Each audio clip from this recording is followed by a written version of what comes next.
Hello everyone, welcome to teachers factory. Teachers factory के YouTube channel में आप सभी का स्वागत है। आज हम मैथ का एक ऐसा टॉपिक लेकर के आए हैं जिसमें बच्चों को थोड़ा बहुत कन्फ्यूजन हो जाता है, जैसे कि गुणनखंड हो गया, है ना। कुछ ऐसे पॉइंट होते हैं कि इनके अभाज्य गुणनखंड कौन से होते हैं, और अगर जो भिन्न दी हुई हैं तो उनका लघुत्तम समापवर्तक या महत्तम समापवर्तक कैसे निकालें। तो आज का जो हमारा टॉपिक है वो रहेगा आपका एलसीएम एंड एचसीएफ। ये नंबर सिस्टम के अंतर्गत ही आपका ये टॉपिक आता है, तो इसका डिटेल में हम आज पढ़ लेते हैं कि किस तरह से क्वेश्चन इसके बनते हैं। तो जो क्वेश्चन के टाइप रहेंगे वो तो हम लोग प्रैक्टिस सेट में कर ही रहे हैं कि किस तरह से क्वेश्चन पूछे जाते हैं। तो इसका जो बेसिक कॉन्सेप्ट है वो मैं आज आपको बताने वाला हूँ। क्या है, जो आपका टेट एग्ज़ाम होता है इसमें थ्योरेटिकल क्वेश्चन भी पूछ दिए जाते हैं, इसलिए इसको बहुत बेसिक से पढ़ना ज़रूरी है। ऐसा नहीं है कि इसको सिर्फ आप क्वेश्चन ही करते गए और आपसे क्वेश्चन ही पूछा जाएगा, है ना। जो प्रॉपर्टीज होती हैं वहाँ से क्वेश्चन बन जाते हैं आपके टेट एग्ज़ाम में, है ना। तो वो चीज़ें ध्यान रखते हुए हमको बहुत बेसिक से पढ़ना होता है टेट एग्ज़ाम के लिए। तो चलिए शुरू करते हैं। अब जब हमारा टॉपिक आज का क्या है आपको पता है, एलसीएम एंड एचसीएफ, ये हमारा आज का टॉपिक है। तो उससे पहले हमें ये जानना जरूरी है कि जो आपके गुणज होते हैं वो क्या होते हैं, है ना। आप समझते चलिए, तो जो आपके जो बेसिक कॉन्सेप्ट रहेंगे ना वो अच्छे से क्लियर हो जाएंगे, तो आगे क्वेश्चन करने में आपको दिक्कत बिल्कुल नहीं जाएगी। ठीक है, चलिए तो बात करें अगर हम गुणज की। गुणज इंग्लिश में आप इसको बोलोगे मल्टीपल्स।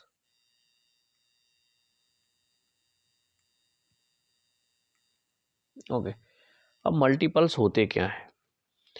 किसी संख्या को 1 2 3 4 5 6 डॉट डॉट, है ना, कहीं तक भी चली जाए ये संख्या, इनसे गुणा करने पर जो आपका गुणनफल प्राप्त होता है उसे ही हम, तो उन्हें उस संख्या का गुणज कहते हैं। तो उन संख्याओं को हम क्या कहेंगे, गुणज कहेंगे। अब जैसे देखिए एग्जाम्पल के थ्रू समझ में आ जाएगा।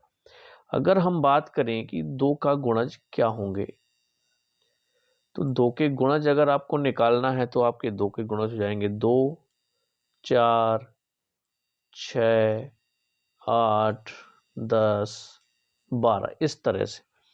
तो ये चीज़ें होती हैं गुणज। अगर आपको 3 के गुणज निकालने हैं तो 3 6 9 12, यानी कि 3 का गुणा करते चले जाइए 1 2 3 4 5 6 7, इस तरह की किसी भी संख्या के साथ।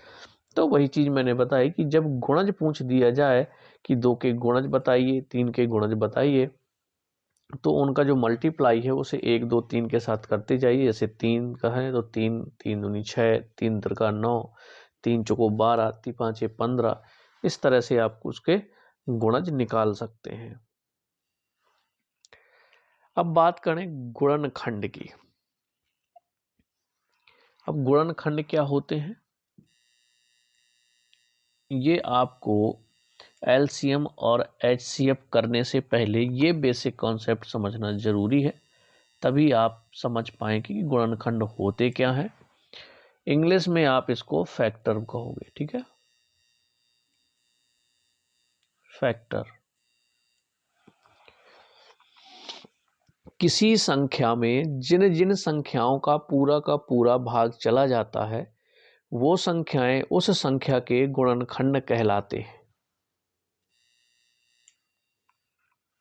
अब कैसे, एग्जाम्पल के थ्रू समझते हैं हम। थ्योरी समझने की ज़रूरत नहीं है, थ्योरी लिखने की ज़रूरत नहीं है। मैंने जो आपको अभी परिभाषा थोड़ी सी बताई है ना, तो एग्जाम्पल के थ्रू आप समझ लेंगे। जैसे 32 कोई एक संख्या ले लेते हैं एग्जाम्पल के लिए। अब पूछ दिया जाए कि इसके आपको क्या करना है, गुणनखंड निकालना है।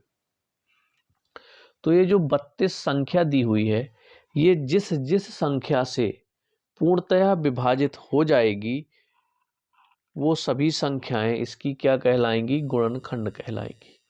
तो चलिए इसकी गुणनखंड कौन होंगी, आपको एक तो पता ही है, कॉमन है, क्योंकि एक से हर संख्या डिवाइड हो जाती है। इसके बाद 2 से भी 32 कट जाता है, 3 से नहीं, 4 से, ओके। इसके बाद 8 से, इसके बाद 16 से, और इसके बाद 32 से भी डिवाइड हो जाता है। तो अब 32 के गुणनखंड कौन कौन से हो गए, 1 हो गया, 2 हो गया, 4 हो गया, 8 हो गया, 16 हो गया और 32 हो गया। ये गुणनखंड हो गए आपके 32 के। इसी तरह अगर पूछ दिया जाए कि 35 की गुणनखंड निकालिए, तो 35 के गुणनखंड यानी कि फैक्टर कौन कौन से होंगे, तो आपका 1 तो रहेगा ही। इसके बाद सीधे 5 से डिवाइड हो रहा है ये 35, इसके बाद 7 से डिवाइड हो रहा है, और इसके बाद आपका डिवाइड हो रहा है किससे, 35 से। तो ये क्या हो गया, 35 के गुणनखंड कौन कौन से हो गए, 1 हो गया, 5 हो गया, 7 हो गया और 35। ये हो गए आपके 35 के गुणनखंड। आई होप इतना समझ में आ गया होगा कि गुणनखंड किस तरह से निकालते हैं और गुणनखंड कौन से होंगे। ओके, तो चलिए अब अगर हम बात करें, इसके अभाज्य गुणनखंड भी होते हैं किसी भी संख्या के। ये तो संपूर्ण बात की जाए कि फैक्टर कौन कौन से, गुणनखंड कौन कौन से, तो ये सारे गुणनखंड यहाँ पर आ गए हैं। लेकिन अब बात किया जाए कि आपके जो अभाज्य गुणनखंड हैं वो कैसे निकालेंगे, तो चलिए बात करते हैं अगली स्लाइड पर। अब मान लीजिए कोई संख्या है, अभाज्य गुणनखंड यानी कि प्राइम नंबर, प्राइम नंबर नहीं, प्राइम फैक्टर, ठीक है, प्राइम फैक्टर, जो आपका ये प्राइम फैक्टर है।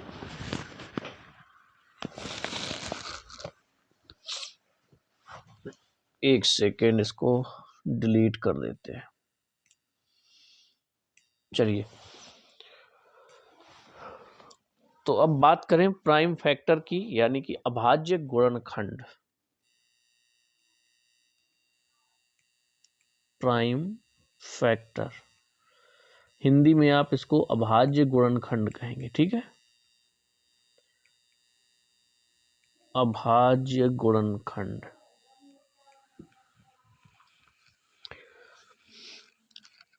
अब अभाज्य गुणनखंड किस तरह से निकालेंगे, जैसे मान लीजिए कोई 48 नंबर दिया हुआ है, अब इसके अभाज्य गुणनखंड करना है, तो वैसे गुणनखंड करते जाइए। सबसे पहले किससे डिवाइड होगा, 2 से, 24 बचेगा, फिर 2 से होगा तो 12, फिर 2 से होगा तो 6, फिर 2 से होगा और फिर 3 से। अब इनको मल्टीप्लाई सबसे करिए तो 48 ही आ जाएगा। जैसे यहाँ पर 3 दूनी 6, 6 दूनी 12, 12 दूनी 24 और 24 दूनी 48। तो ये जो गुणनखंड है, ये गुणनखंड कहलाएंगे आपके अभाज्य गुणनखंड। आई होप अब आपको समझ में आ गया होगा कि अभाज्य गुणनखंड और गुणनखंड में क्या अंतर है। ये आपके प्राइम फैक्टर हैं, अभाज्य गुणनखंड हैं, और फैक्टर यानी कि गुणनखंड की बात की जाए तो वो सारी संख्याएं होती हैं। मान लीजिए हमें 48 का गुणनखंड निकालना होता, ठीक है, तो वो सभी संख्याएं गुणनखंड होती जिससे 48, जिसमें मतलब जिस संख्या का 48 में भाग चला जाता है। जैसे कि अगर देखें गुणनखंड की बात करें तो हम 48 की निकाल लेते हैं, तो क्या क्या हो जाएंगे, 1 से डिवाइड होगा आपका, 2 से होगा, 3 से भी होगा, 4 से भी होगा, 5 से नहीं होगा, 6 से हो जाएगा, 8 से हो जाएगा, है ना, 9 से नहीं होगा, 10 से नहीं होगा, 11 से नहीं होगा, 12 से हो जाएगा, 16 से हो जाएगा,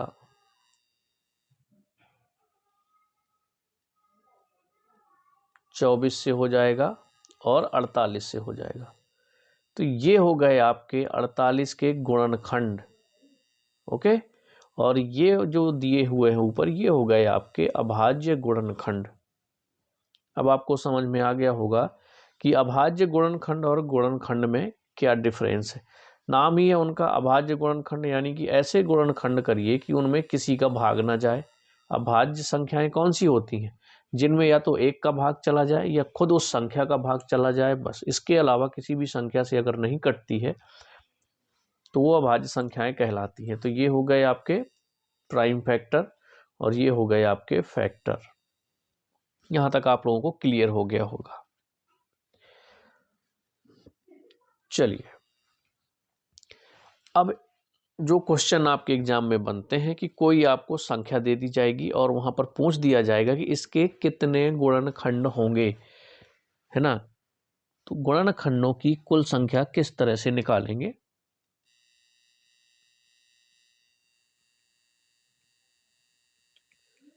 गुणनखंडों की कुल संख्या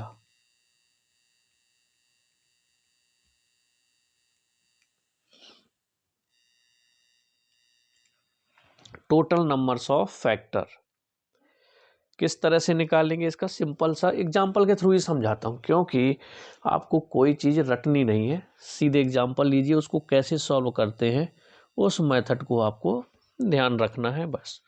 मान लीजिए 100 दिया हुआ, पूछ दिया जाए कि 100 के कुल कितने गुणनखंड होंगे।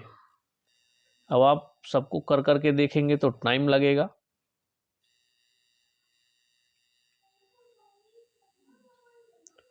सौ के कुल गुणनखंड कितने होंगे? तो सबसे पहले क्या करिए, 100 के आप प्राइम फैक्टर निकालिए, यानी कि अभाज्य गुणनखंड।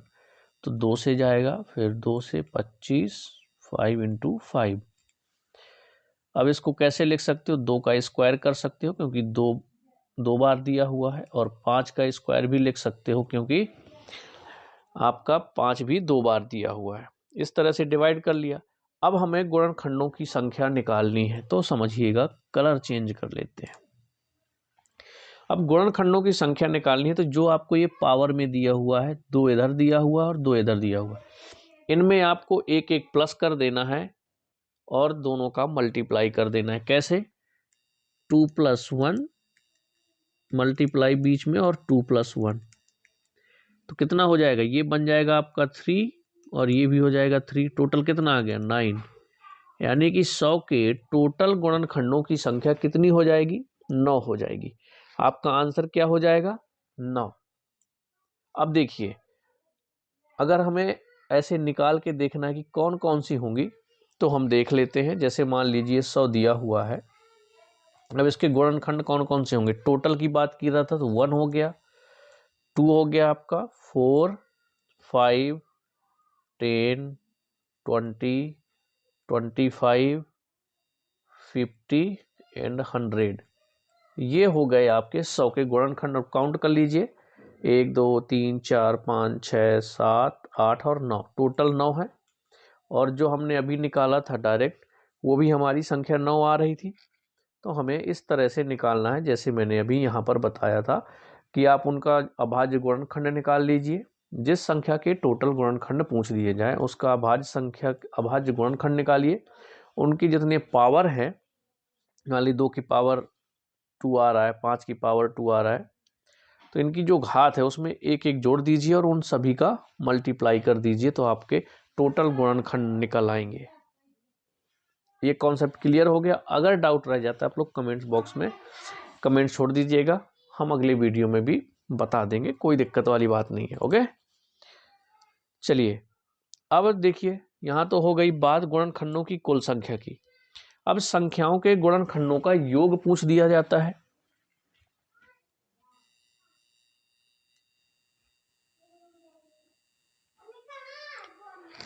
संख्याओं के गुणनखंडों का योग।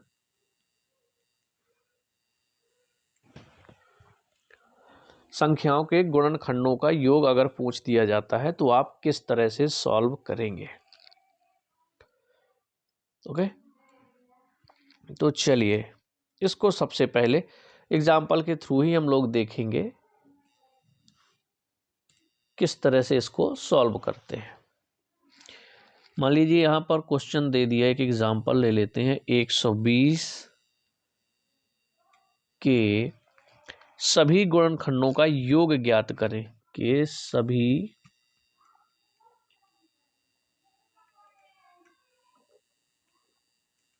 गुणनखंडों का योग ज्ञात करें।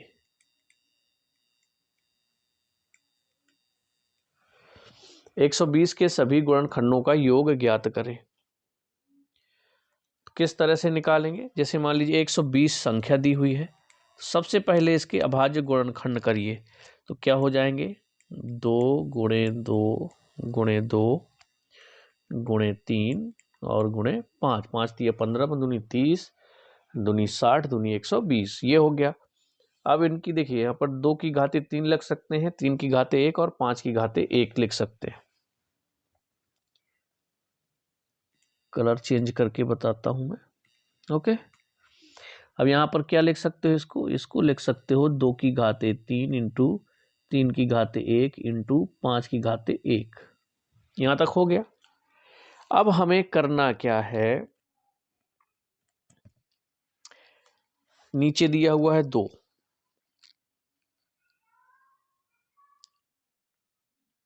उसमें आपको 1 जोड़ना है। ओके, चलिए अगले उसमें बात करते हैं। अब इसको आप कैसे लिखेंगे? जो 2 दिया हुआ है उसके पावर दिया हुआ है 3, तो उसको लिखे हुए 2 की पावर 3 प्लस 1, पावर में 1 जोड़ देना है और माइनस में आपको 1 लिख देना है, और अपॉन में फिर 2 माइनस 1 लिख देना है जो यहाँ पे लिया गया है। इसके बाद फिर मल्टीप्लाई कर दीजिए। अब 3 की पावर 1 था तो 3 की पावर 1 प्लस 1 कर दीजिए, पूरे में -1 अपॉन 3 माइनस 1 कर दीजिए, इनटू 5 की पावर 1 प्लस 1 टोटल -1, इसके बाद 5 माइनस 1 कर दीजिए। सीधा सा फंडा ये है कि जो आपकी पावर दी हुई है उसमें ऊपर प्लस कर दीजिए, यानी 2 की पावर 3 प्लस 1 माइनस 1 कर दीजिए, नीचे भी आपको 2 माइनस 1 कर देना है। उसी संख्या का आपको पैटर्न दिख गया होगा। अब इनको आपको सॉल्व कर देना है। तो ये ऊपर वाला जब 2 की पावर 4 हो जाएगा तो क्या बचेगा आपका? ये हो जाएगा आपका 16 माइनस 1, नीचे बचेगा 1। इसके बाद ये बचेगा 9 माइनस 1 अपॉन 2, ये बचेगा 25 माइनस 1 अपॉन 4। तो क्या आ जाएगा इधर? ये बचेगा आपका 15 गुणे 4 गुणे 6, टोटल आ जाएगा 360। 15 चौको 60 और 60 गुणे 6 360 आ जाएगा। आंसर क्या हो गया आपका? 360। तो 120 के सभी गुणनखंडों का योग क्या होगा? 360 होगा आपका। ओके, तो 2 क्वेश्चन यहां से बन जाते हैं कि गुणनखंडों की कुल संख्या बताइए। तो मैंने बताया कि गुणनखंडों की जब हमें संख्या निकालनी होती है तो हमें सीधा सा फंडा है, उसके अभाज्य गुणनखंड निकालिए, उनकी पावर कर दीजिए और सिर्फ उसी पावर में एक एक जोड़ करके उन्हीं पावर बस का मल्टीप्लाई करना है, तो आपका आ जाएगा गुणनखंडों की संख्या। अब अगर गुणनखंडों की संख्या का योग पूछ दे तो मैंने बताया है कि जो पावर होंगी, तो जैसे 2 की पावर 3 था तो 2 तो सेम टू सेम पावर में प्लस कर दीजिए, माइनस कर दीजिए 1, और नीचे भी 2 माइनस 1 कर दीजिए। सीधे संख्या से याद रखिए, कोई फॉर्मूला याद नहीं रखना आपको। हमारे पास 2 की पावर 3 ऊपर था तो हमने 2 की पावर 3 प्लस 1 कर दिया, माइनस 1 कर दिया, और नीचे भी हमने 2 माइनस 1 कर दिया, बस बात खत्म। इसी तरह से तीनों जितनी भी घाते हैं उनको लिखिए, उनका मल्टीप्लाई करिए और आंसर निकाल लीजिए। आई होप यहां तक समझ में आ गया होगा आप लोगों को। अब चलते हैं हम एलसीएम पर कि लघुत्तम समापवर्तक कैसे निकालते हैं।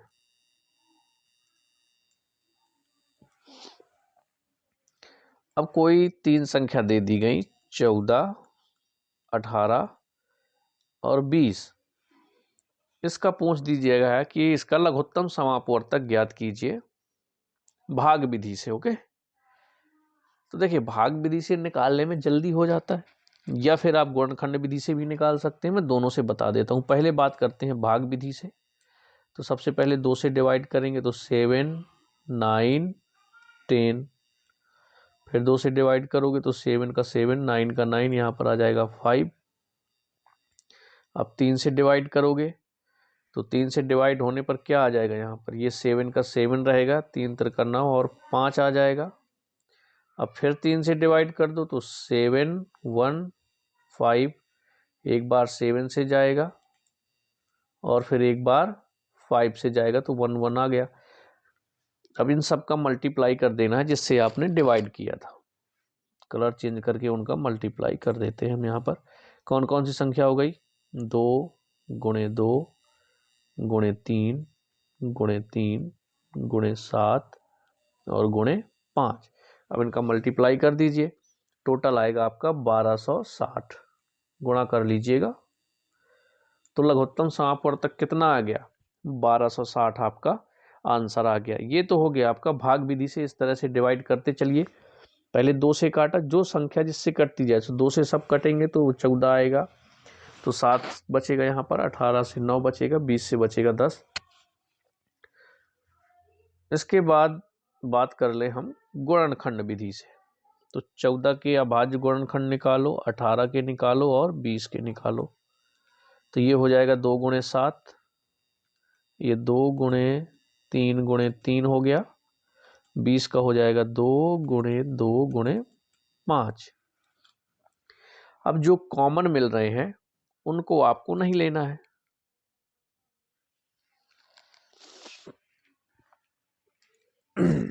ना। एक काम कर सकते हैं ना यहाँ पे, इसमें देखिए जो कॉमन संख्या आ गई, जैसे यहाँ पर ये 2 2 मिल रहा है, इसको हटा दीजिए। इसके अलावा कोई और संख्या मिल रही है यहाँ पे, नहीं मिल रही, तो इन सब का मल्टीप्लाई कर दीजिए।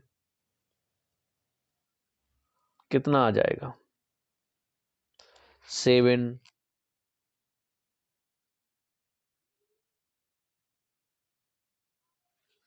एक सेकेंड इसको डिलीट कर देते हैं। पहले इसके गुणनखंड निकाल लेते हैं। वो क्या करना है, गुणनखंड निकालना है। यहाँ पर 14 का गुणनखंड निकालिए तो आपको पता चल गया 2 × 7 हो गया। इसके बाद आपको 18 का निकालना है तो 3 गुणे 2 हो गया आपका। अब बात करें 20 के गुणनखंड तो 2 गुणे 5। अब इस गुणनखंड में आपको गुणनखंडों में से अभाज्य संख्याओं की सर्वाधिक घात को लिया जाना है कि सबसे ज्यादा घात किस में है। तो एक तो 2 की घाती 2 यहाँ हो जाएगी तो इस वाली को ले लोगे आप। एक 3 की घाती 2 बार यहाँ हो जाएगी तो इनको ले लोगे। 7 एक बार है और 5 एक बार है, इनको ले लोगे। अब मल्टीप्लाई कर दो, क्या हो जाएगा, एक सेकेंड कलर चेंज करते हैं। सबसे बड़ी घात क्या थी, 2 का स्क्वायर, 3 का स्क्वायर इंटू 5 इंटू 7, कितना हो गया यहाँ पर 4 × 9 × 5 × 7। अब मल्टीप्लाई सबका कर दीजिए तो इसका आंसर भी आपका क्या आ जाएगा, 1260। गुणनखंड विधि में क्या करना होता है, आपको जो सबसे बड़ी घात होती है, जो अभाज्य गुणनखंड बनेंगे आपके, तो उसमें जो सबसे बड़ी घात वाली संख्या होगी, जैसे 2 कितनी बार है, इसमें 2 बार है, सबसे मैक्सिमम बार यही है तो इसको ले लिया, बाकी 2 को नहीं लेना। 3 को ले लिया यहाँ पे तो बाकी 3 अगर होंगे भी तो नहीं लेना। 7 एक ही जगह है तो ले लोगे, 5 एक ही जगह है तो ले लोगे। इन सब का मल्टीप्लाई कर दीजिए तो जो भी आएगा आंसर वो हो जाएगा आपका एलसीएम। तो इस तरह से हमने पावर लिख ली, उनका मल्टीप्लाई कर दिया, टोटल आ गया आपका 1260 आंसर। इस तरह से हमें निकालना होता है। तो गुणनखंड विधि से भी मिल गया, आप कैसे भी निकाल सकते हैं, लेकिन 14 18 20 जैसे एक साथ भाग दे दिया, जल्दी निकल आएगा आपका, वो भी कर सकते हो। गुणनखंड विधि से और आसान हो जाता है, डिवाइड नहीं उतना करना होता आप सबको। तो वो प्रैक्टिस के ऊपर है, आप जिस विधि की ज़्यादा प्रैक्टिस कर लेंगे वही आपको सिंपल लगने लगेगा। अब हम बात करते हैं HCF की। ओके, अब HCF हम कैसे निकालेंगे बात किया जाए तो HCF में आपको सबसे सिंपल रहता है गुणनखंड विधि, तो वही विधि मैं आपको बता देता हूँ, आसानी से आप निकाल लेंगे। मान लीजिए एक 12 संख्या दी हुई है, एक संख्या 18 दी हुई है और एक 24 दी हुई है। इनका गुणनखंड निकाल लीजिए। 12 का क्या हो जाएगा, 2 गुणे 2 गुणे 3। 18 का क्या हो जाएगा, 2 गुणे 3 गुणे 3। 24 का हो जाएगा 2 गुणे 2 गुणे 2, सॉरी 2 है यहाँ पर, गुणे 3। ये आपके तीनों के गुणनफल निकल आए। अब इसमें आपको क्या करना है, उसमें लघुत्तम समापवर्तक में सबसे ज्यादा घात वाला लेते थे, यहां पर लेना है हमको सबसे कम घात वाला। तो 2 का सबसे कम घात कहां पर है, यहां पर दिया हुआ है। तो एक बार हमने 2 लिख लिया यहां पे। 3 सबसे कम बार एक ही जगह है, तो हमने यहां पर लिख लिया 3। तो क्या आ गया, आंसर आ गया आपका 6। नाम से भी आप निकाल सकते हैं, यहाँ पे क्या लिखा, हाईएस्ट कॉमन फैक्टर। तो जो तीनों में आपको मिल रहा हो, 3 मिल रहा है यहाँ पे और आपको 2 मिल रहा है। कॉमन फैक्टर मतलब तीनों संख्याओं में आपका होना चाहिए और हाईएस्ट कॉमन फैक्टर होना चाहिए, इसीलिए आप 2 कॉमन है इसमें तीनों में और 3 कॉमन है तीनों में, तो इन दोनों का मल्टीप्लाई कर दीजिए, वही आपका आंसर हो जाएगा। वो सब छोड़ दीजिए जो मैंने पहले भी बताया। अगर उस तरह से नहीं करना कि जो सबसे घातांक कम घातांक वाला है उसको ले लें, तो आप सीधे करिए कि जो तीनों में कॉमन है उनको उठा के रख लीजिए, बस बात खत्म। इसमें 2 कॉमन है तीनों में तो 2 लिख लिया, 3 कॉमन है 3 लिख लिया, दोनों को मल्टीप्लाई कर दिया, आंसर आ गया 6। इस तरह से आप लोग निकालते हैं HCF। ओके, ज़्यादा डिटेल में नहीं जाएंगे, मैथ सब्जेक्ट वाले हो, इतने बेसिक कॉन्सेप्ट हैं आपके कि किस तरह से करना है किस तरह से नहीं करना। वैसे भी आप ये सारी चीज़ें कर चुके होंगे, पर कई बच्चों के डाउट रहते हैं थोड़ी बहुत, तो मैंने सोचा क्लियर कर लेता हूँ इस वीडियो में। अब आपके बन जाते हैं कि भिन्नों के अगर आपको लघुत्तम समापवर्तक या महत्तम समापवर्तक निकालना है तो किस तरह से निकालेंगे। तो मैं सिंपल सा आपको फॉर्मूले बता देता हूँ, उसको आप लोग कर लीजिएगा। मान लीजिए भिन्नों का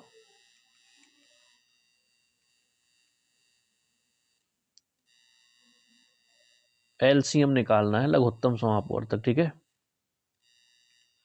तो इसका सिंपल सा फॉर्मूला है, फॉर्मूला कह लो या कॉन्सेप्ट। ऊपर निकालोगे आप अंशों का LCM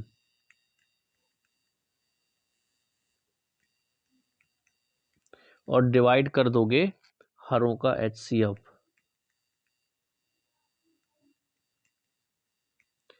इसके जब क्वेश्चन करेंगे तो आपको बता देंगे कैसे अप्लाई करना है, पर आपको समझ में आ गया होगा।